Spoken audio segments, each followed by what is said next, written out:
नमस्कार। हमारी चर्चा आज आगे बढ़ाएंगे। ठीक है। पहली क्लास में हमने पढ़ा था पोषक तत्व के बारे में। ठीक है। और पोषक तत्व जो पहला पार्ट कंप्लीट हो गया था, आज दूसरा पार्ट पढ़ेंगे। ठीक है। तो पहले जो चर्चा की थी हमने, पोषक तत्व कितने प्रकार के होते हैं। ठीक है। और खोज किसने की थी। ठीक है।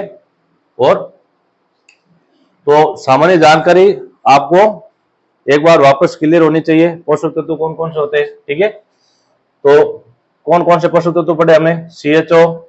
ठीक है। उसके बाद में पढ़े थे NPK। उसके बाद में पढ़े थे कैल्शियम, मैग्नीशियम और सल्फर। ठीक है। इसके बाद में 8 पोषक तत्व पढ़े थे हमने, सूक्ष्म पोषक तत्व। ठीक है। वो थे आपके बोरॉन, जिंक, जिंक के बाद में फेरस, फेरस के बाद में क्लोरीन, मोलिब्डेनम, और एक था निकिल, निकिल के बाद में कॉपर था, कॉपर के बाद में मैंगनीज। ये पोषक तत्व हमने पढ़े थे 17 प्रकार के। ठीक है। अब इसकी सामान्य जानकारी पढ़ी थी हमने, एक बार वापस आप क्लियर कर लो। ठीक है। ये जो पौधों के अंदर मात्रा होती है, सबसे ज्यादा इनकी होती है लगभग 96%। 45% कार्बन होता है, हाइड्रोजन होता है 6%, ऑक्सीजन होता है 45%, और नाइट्रोजन होता है आपके 1.5%, फास्फोरस होता है 0.2%, और पोटास होता है 1.0। उसके बाद में कैल्शियम 0.5, और मैग्नीशियम होता है आपके 0.2, और सल्फर होता है 0.1।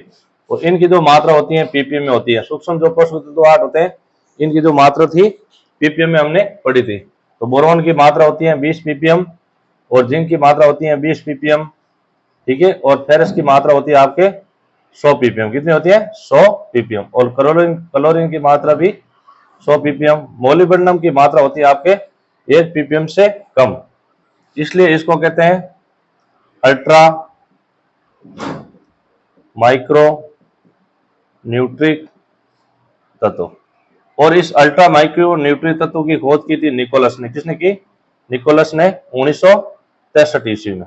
ठीक है। तो यह जानकारी भी आपको मालूम होनी चाहिए। ठीक है। इसके बाद में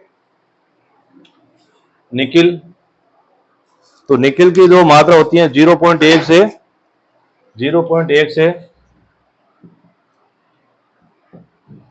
1.0 ppm। इसके बाद में कॉपर, कॉपर की मात्रा होती है आपके 6 ppm। ठीक है। मैंगनीज की पढ़ी थी हमने 50 ppm। तो ये बेसिक हमने पिछली क्लास में पढ़ लिया था, मैंने आपको वापस करवा दिया। तो इसमें जो होते हैं, ये होते हैं मूलभूत पोषक तत्व, और ये होते हैं आपके प्राथमिक पोषक तत्व। इसके बाद में ये होते हैं द्वितीय पोषक तत्व। ठीक है। इसके बाद में ये कहलाते हैं आपके सूक्ष्म पोषक तत्व। तो ये आपको कहानी समझ में आई होगी। ठीक है। अगली कहानी पढ़ते हम। इसके बाद में क्या होता है, कौन कौन से पोषक तत्व होते हैं, और पौधों के लिए इसका महत्वपूर्ण क्या योगदान होता है, इनके बारे में आगे जानकारी पढ़ेंगे। ठीक है। ठीक है, चलते हैं आगे। क्या क्या होता है पोषक तत्व, पूरी शेयर कराऊंगा आपको। ठीक है, कंप्लीट। अब देखो, मान लो ये है पौधा, ये पौधा है, ये है पौधे के पुरानी पत्तियां। सपोज मान लो ये पत्तियां कैसी है, सबसे पुरानी। इसके बाद में ये पत्तियां हैं बीच वाली, ये पत्तियां होगी आपके बीच वाली। इसके बाद में आपके ये पत्तियां होगी नवीन। ठीक है। और ये होता है आपके पौधे के शीर्ष भाग होता है। क्या होता है? शीर्ष भाग। ठीक है। और ये होती है आपके जड़ें। अब देखो, जड़ें, अगर आपको पूछे पौधा पोषक तत्व को किन किन रूप में लेता है, ठीक है, किन किन रूप में लेता है, तो पौधा 3 रूप में पोषक तत्व लेता है। ठीक है।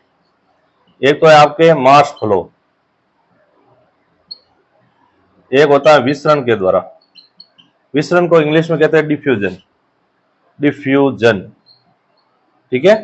और तीसरा है जड़ के द्वारा, जड़ के द्वारा।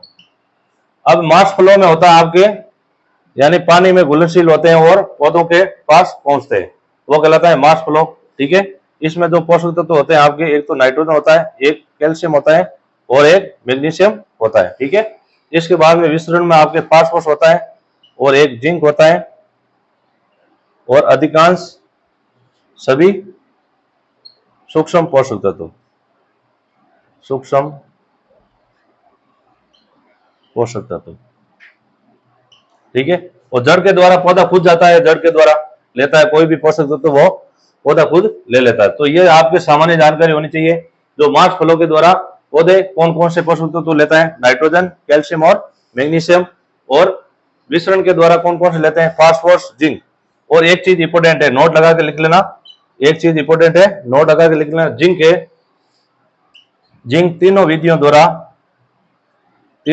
द्वारा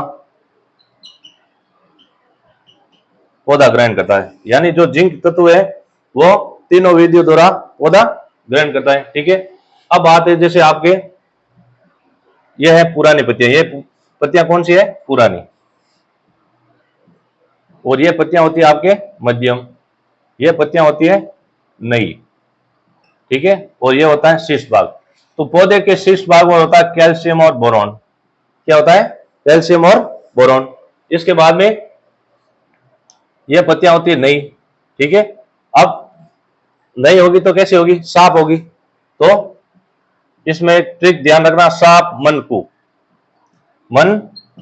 ठीक है, तो स से सल्फर हो जाएगा, फ से फेरस हो जाएगा, मन से मैग्नीज हो जाएगा और कु से कॉपर हो जाएगा। तो ये जो नवीन पत्तियों में पाए जाते हैं पोषक तत्व। ठीक है, और जो मध्यम पत्तियां होती है इसमें पाए जाते हैं आपके जिंक पाया जाता है। क्या पाया जाता है, जिंक पाया जाता है। ठीक है, और जो पुरानी पत्तियां होती है इसमें आपके पाए जाते हैं एनपीके, एनपीके, और एनपीके मामा है, क्या है, एमओ और एमजी। इसकी ट्रिक भी ध्यान रखा, एनपीके क्या है, एनपीके है मामा। ठीक है, अब पोषक तत्व सबसे बड़े यही होते हैं जो पूर्व के रूप में देते हैं, तो मामा हो गए। ठीक है, तो एनपीके क्या है, मामा। मामा का मतलब एक तो आपके मोलिब्डेनम और एक होगा मैग्नीशियम। अब बात आती है कि भाई ये जो लक्षण कैसे प्रकट करते हैं। ठीक है, लक्षण लक्षण जो प्रकट करते हैं कैल्शियम और बोरॉन, इसके जो पौधों के अंदर लक्षण प्रकट होते हैं, तो कैल्शियम, अगर की कैल्शियम की कमी होती तो पौधे हो जाएंगे हुक के आकार के। कैसे हो जाएंगे, हुक के आकार के। ठीक है, बोरॉन की कमी होगी तो भी ये हुक के आकार का होंगे। कैसा होगा, हुक नुमा संरचना, क्योंकि ये जो शीर्ष भाग पर होता है। ठीक है, एक चीज इंपोर्टेंट और भी ध्यान रखना, ये पोषक तत्व तो कैल्शियम और बोरॉन हो गए, कौन हो गए, शीर्ष भाग पर। अगर आपको बात आती है हार्मोन की, किसकी आती है, हार्मोन। हार्मोन कौन सा है जो पौधे के शीर्ष भाग पर रहता है, तो हार्मोन रहता है आपके ऑक्सिन हार्मोन। कौन रहता है, ऑक्सिन हार्मोन। ठीक है, तो ये भी इंपोर्टेंट फैक्ट बनता है। शीर्ष भाग पर पोषक तत्व की बात है तो कैल्शियम और बोरॉन, और अगर हार्मोन की बात है तो आपके ऑक्सिन हार्मोन रहता है। कौन रहता है, ऑक्सिन हार्मोन। ठीक है, अब देखो नई पत्तियां में आपके सल्फर, फेरस, मैग्नीज और कॉपर। मध्यम पत्तियां में जिंक। ठीक है, और पुरानी पत्तियों में एनपीके, एमओ और एमजी। ठीक है, तो यहां तक जानकारी आपको समझ में आई होगी। अब पढ़ते हैं आगे। ठीक है, अब देखो अगर आपको गतिशीलता की बात आती है, गतिशीलता, तो इसमें सबसे जो ऊपर वाले जो पोषक तत्व होता है वो बिल्कुल अगतिशील होते हैं। किसमें होता है, पादप में, पादप में गतिशीलता।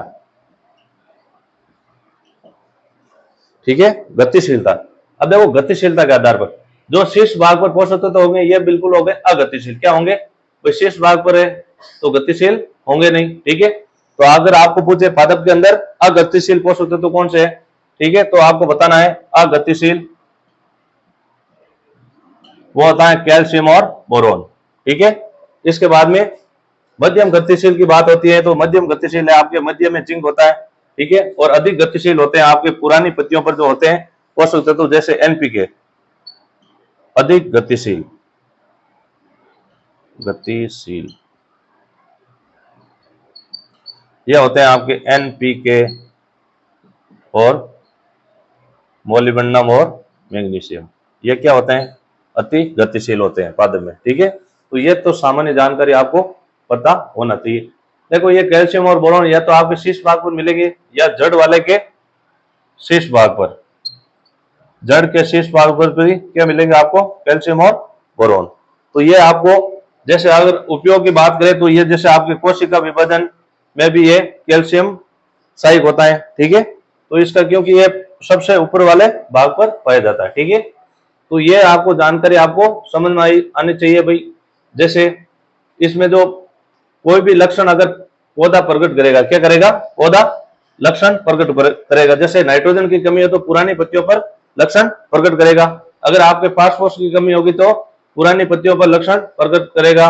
और पोटाश की कमी हो तो वो भी पुरानी पत्तियों पर प्रकट करेगा। इसी तरह से जैसे जिंक की कमी हो तो बीच वाली पत्तियों पर यह अपना लक्षण प्रकट करेगा। इसी के साथ ही जैसे आपके सल्फर की कमी हो गई, फेरस की कमी हो गई, मैग्नीज की कमी हो गई, कॉपर की कमी हो गई, तो ये अपना जो लक्षण है नई पत्तियों पर प्रकट करेगा। और जो कैल्शियम और बोरॉन की अगर कमी होगी तो आपके पौधे का जो शीर्ष भाग है वो वहां पर ये पौधा अपना लक्षण प्रकट करेगा। तो यह सामान्य जानकारी है। अब गतिशीलता के आधार पर जो आपके जो पुरानी पत्तियों पर जो भी पोषक तत्व है इनकी गतिशीलता क्या होती है? अधिक होती है। यह ध्यान कर लेना, ठीक है। और जो शीर्ष भाग पर है उसकी वो क्या होते हैं? बिल्कुल अगतिशील होते हैं, ठीक है। अब मध्यम गतिशील की बात होती है तो जिंक होता है। कौन सा होता है? जिंक होता है, ठीक है। तो यहां तक कहानी आपको समझ में आई होगी, ठीक है। आगे पढ़ते हैं, आगे क्या क्या फैक्ट है।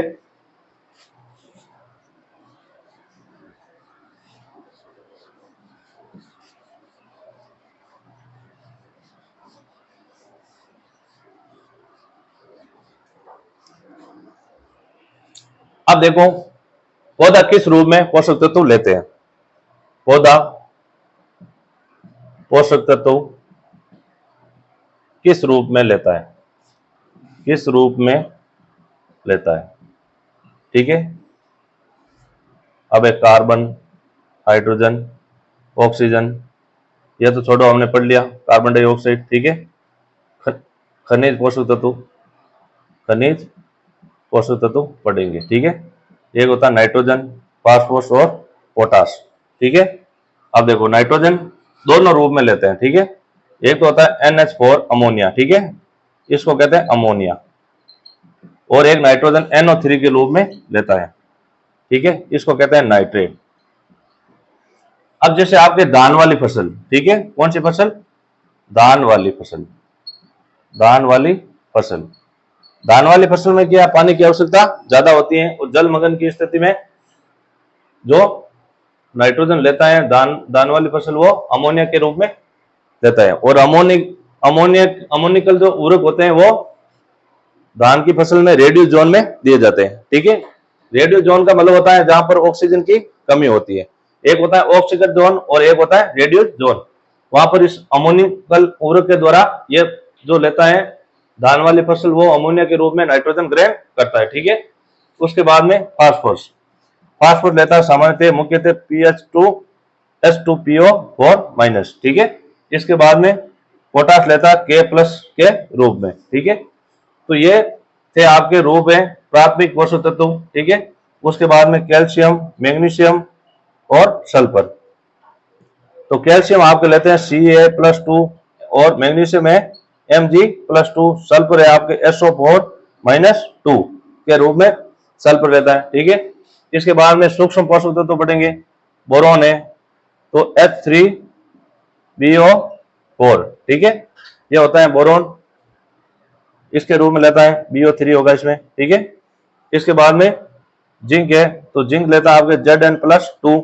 इसके बाद में फेरस है तो फेरस पौधा दो रूप में लेता है, ठीक है। Fe+2 इसको कहते हैं फेरस और एक होता है Fe+3 इसको कहते हैं फेरिक, ठीक है। इसके बाद में क्लोरीन, क्लोरीन लेता है ऋणात्मक में आपके क्लोरीन-, ठीक है। इसके बाद में क्लोरीन हो गया। क्लोरीन के बाद में मोलिब्डेनम, मोलिब्डेनम तो MoO4 के रूप में पौधा ग्रहण करता है मोलिब्डेनम को। उसके बाद में निकिल है, ठीक है, NiO2 NiO2, ठीक है।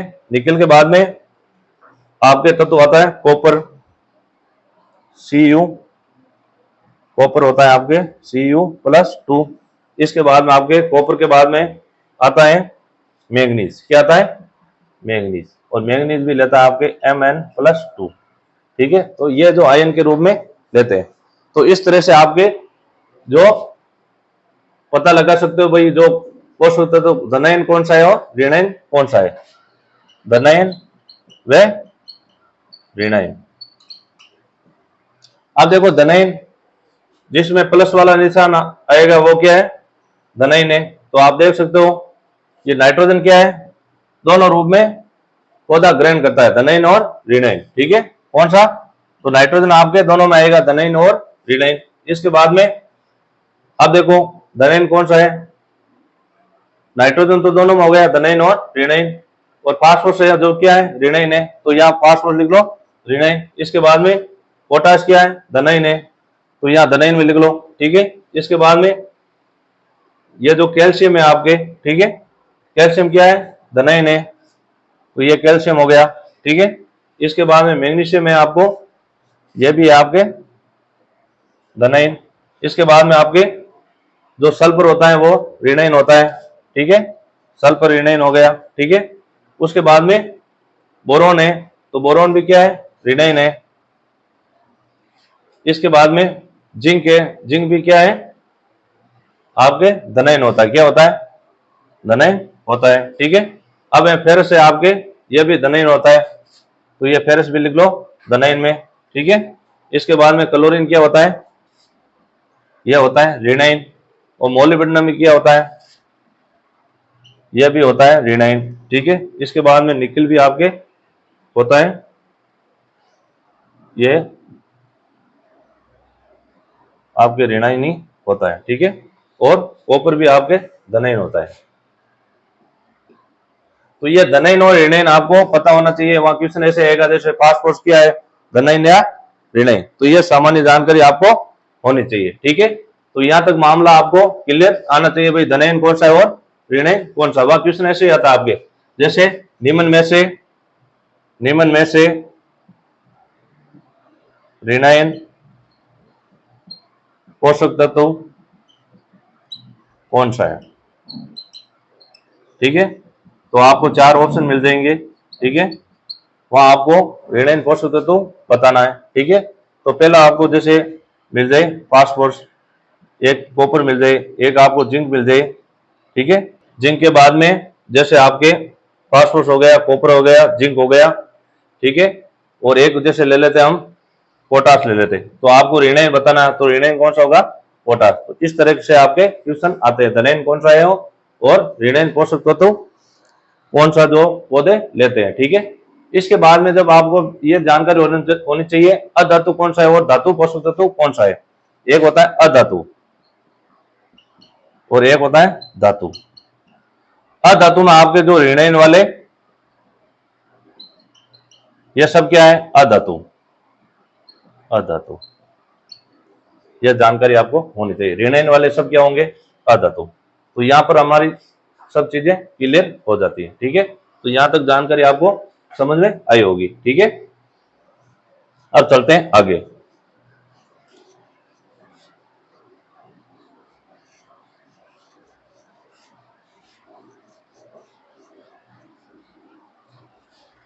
अब देखो ये जो पौधे वाला जो नक्शा बताया था आपको, ठीक है। अब देखो जो पुरानी पत्तियों पर पीलापन होता है, वो नाइट्रोजन की कमी होती है। क्या होती है? नाइट्रोजन की कमी। अगर आपको पूछे पुरानी पत्तियों पर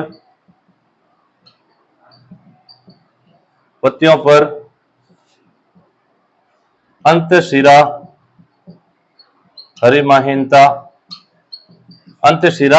हरिमाहीनता, वो होता है मैग्नीशियम के कारण। किसके कारण होती है? मैग्नीशियम के कारण। अब अंतःशिरा हरिमाहीनता क्या होती है? जैसे यह है पत्ती, क्या है? यह है पत्ती और यह है शिरा, ठीक है। इसके जो बीच वाला जो भाग है वो पीला पड़ जाना, ठीक है, और यह हरा रह जाना, यह कहलाता है अंत शिरा हरिमाहीनता, ठीक है। और यह होता है आपके पुरानी पत्तियों पर तो होता है मैग्नीशियम की कमी, ठीक है। अब बात आती है नई पत्तियों पर। अगर यह लक्षण नई पत्तियों पर दिखाई दे तो वो नई पत्तियों पर पोषक तत्व अलग हो जाते हैं आपके, मैंने पढ़ाया था साफ मन को, ठीक है। तो नई पत्तियों पर अगर आपको मिले नई पत्तियां पीली पड़ जाना, ठीक है। पीली पड़ जाना वो होता है सल्फर की कमी। किसकी कमी होती है? सल्फर की कमी। अगर आपको मिल जाए नई पत्तियों में हरिमाहीनता, क्या मिल जाए? नई पत्तियों में हरिमाहीनता, तो इसमें आपको करना है, नई पत्तियों में अगर हरिमाहीनता होगी तो पहले तो आपको चूज करना है मैंगनीज को, ठीक है। अगर मैंगनीज आपके ऑप्शन नहीं है तो क्या करना है? आपको फेरस करना है। या तो मैंगनीज और फेरस दोनों साथ में मिले तो पहले आपको क्या करना है? मैंगनीज करना है। मैंगनीज अगर ऑप्शन नहीं है तो आपको क्या करना है? फेरस। एक होता है जैसे शीर्ष भाग हुक के आकार का होना, हुक के आकार का होना, शीर्ष भाग है जो हुक के आकार का होना, वो लक्षण प्रकट करते हैं आपके कैल्शियम और बोरॉन, ठीक है। क्योंकि ये शीर्ष भाग पर ही होते हैं, तो जहां पर होंगे वो वहां लक्षण प्रकट करेंगे। तो जो शीर्ष भाग कैसा हो जाएगा? हुक के आकार का, ठीक है। तो यहां तक कहानी आपको समझ में आई होगी, ठीक है। पोषक तत्वों की सामान्य जानकारी ये थी भाई, अधातु पोषक तत्व कौन से, धातु पोषक तत्व कौन से, कौन कौन से पोषक तत्व होते हैं, किसने आवश्यकता की कसौटी किसने दी, और कौन कौन से जो पोषक तत्व होते हैं इसका पूरा वर्णन, और पौधे पर लक्षण कैसे प्रकट करते हैं, कौन से पुरानी पत्तियों पर प्रकट करते हैं, कौन से नवीन पत्तियों पर प्रकट करते हैं, ठीक है। तो ये आपको मालूम होना चाहिए। वहां पर क्वेश्चन आ जाएगा आपके पुरानी पत्तियों पर का पहलापन, वो नाइट्रोजन की कमी होगी। अगर आपको पुरानी पत्तियों पर अंतशिरा हरिमाहीनता मिले तो आपको करना है मैग्नीशियम, ठीक है। इसके बाद में नई पत्तियों पर अगर दिखाई दे लक्षण, नई पत्तियों पर आपको पीली पड़ जाना, वो होता है सल्फर की कमी, ठीक है। और नई पत्तियों में हरिमाहीनता वो होता है आपके मैंगनीज और फेरस की। मैंगनीज है तो पहले मैंगनीज करना है, उसके बाद में क्या करना है? फेरस करना है। और शेष भाग हुक के आकार को होना वो कैल्शियम और बोरॉन की कमी होता है, ठीक है। अब चलते हैं आगे, ठीक है। यहां तक कहानी हो गई आपके क्लियर। अब एक एक तत्व के बारे में पढ़ेंगे, ठीक है। पहला लेते हैं नाइट्रोजन। क्या लेते हैं? नाइट्रोजन। तो नाइट्रोजन की सामान्य जानकारी, पौधे किस रूप में ग्रहण करता है? एक तो NH4 अमोनिया व NO3 नाइट्रेट के रूप में, दो रूप में पौधा धनयन और ऋणय दोनों रूपों में यह ग्रहण करता है। उसके बाद में स्रोत क्या है इसका? स्रोत होता है कार्बनिक पदार्थ। क्या होता है? कार्बनिक पदार्थ, ठीक है। अब देखो, कार्बनिक पदार्थ से नाइट्रेट बनने की जो क्रिया होती है वो किस तरह होता है, ठीक है। तो कार्बनिक पदार्थ होता है, इससे बनता है पॉलीएप्टाइड, और पॉलीएप्टाइड से बनता है अमीनो अम्ल, और अमीनो अम्ल से बनता है अमोनिया, अमोनिया से बनता है नाइट्राइट, और नाइट्राइट से बनता है नाइट्रेट, ठीक है। अब देखो यहां तक जो क्रिया होती है, ठीक है, यानी कार्बनिक पदार्थ है, इससे बनता है पॉलीएप्टाइड से इसमें बनता है अमीनो अम्ल। क्या बनता है? अमीनो अम्ल से अमोनिया का निर्माण होता है, NH4 का निर्माण, और इस निर्माण में ही पौधा ग्रहण करता है धान वाला, ठीक है। धान वाला जो पौधा होता है, जो चावल की फसल होती है, वो अमोनिया के रूप में ग्रहण करती है। इसके बाद में नाइट्रेट के बाद में ये बदलता है नाइट्रेट, और ज्यादातर जो अधिकांश पौधे लेते हैं वो नाइट्रेट के रूप में इस नाइट्रोजन को ग्रहण करते हैं, ठीक है। अब देखो इसमें जो क्रियाएं होती है आपके, ये जो होती है पॉलीएप्टाइड से अमीनो अम्ल, इसको कहते हैं अमीनोफिकेशन, और नाइट्रोजन जो कार्बनिक से नाइट्रोजन जो बनने की क्रिया को पहली जो क्रिया होती है वो यही कहलाती है अमीनोफिकेशन, ठीक है। और यह जो अमीनो अम्ल से अमोनिया का बनना यह कहलाता है अमोनिफिकेशन। क्या कहलाता है? अमोनिफिकेशन। ठीक है। इसके बाद में ये जो आपके जो अमोनिया से नाइट्रेट बनाता है, एक जीवाणु होता है, ठीक है, उसका जीवाणु का नाम भी ध्यान होना चाहिए, नाइट्रोमोनास। नाइट्रोमोनास, ठीक है। ये हो गया नाइट्रेट, और नाइट्राइट को नाइट्रेट में बदलता है आपके नाइट्रोबैक्टर, ठीक है। ये बदल रहा है नाइट्रेट, ठीक है। अब देखो स्थिति होती है, ये जो अभिक्रिया होती है आपके वायवीय स्थिति में होती है, ठीक है। अब ये जैसे आपके अवायवीय स्थिति होगी, कैसी होगी? अवायवीय, यानी वायु रहित, ठीक है। ऑक्सीजन की क्या हो जाती है? कमी हो जाती है, तो ये नाइट्रेट N2O के रूप में बदल जाती है, ठीक है। और उसको कहते हैं डीनाइट्रिफिकेशन। क्या कहते हैं? डीनाइट्रिफिकेशन, ठीक है। और इसको हिंदी में कहते हैं विनाइट्रीकरण, और यह स्थिति होती है आपके धान वाली फसल में। इसलिए जो धान वाली फसल है वो जो नाइट्रोजन का जो उपभोग करती है वो अमोनिया के रूप में करती है। अवायवीय स्थिति में नाइट्रेट का N2O में बदलना वो कहलाता है डीनाइट्रिफिकेशन, ठीक है। और इसको हिंदी में कहते हैं विनाइट्रीकरण।